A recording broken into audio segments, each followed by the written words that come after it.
conservatory. Well, the good news is the roof is on and the glass is on. So now we're waiting for the plaster, which should be, I think it's the 16th. Yeah. Oh yes, it's been I know, but the problem is trying to keep the guy that's got the conservatory company. He doesn't actually employ plasters himself on his payroll. He just basically subcontracts them out. So the problem is you get this plaster saying, "Oh, we booked up for this, or we booked up for this time." You know, so you have to take them when you can. That's what happens. So unfortunately, we've actually got to wait.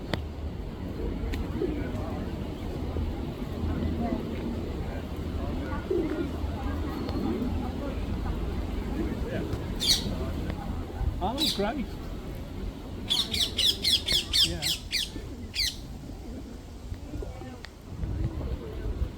Mm. All right. Yeah.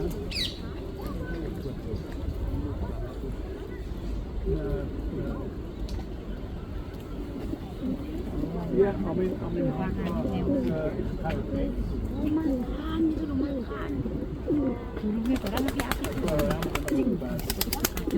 Yeah, I mean, it's nice at the end. Yeah. Yeah,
Oh yeah, you've got two buttons on the side. Yeah. Yep, I know exactly what you mean, though.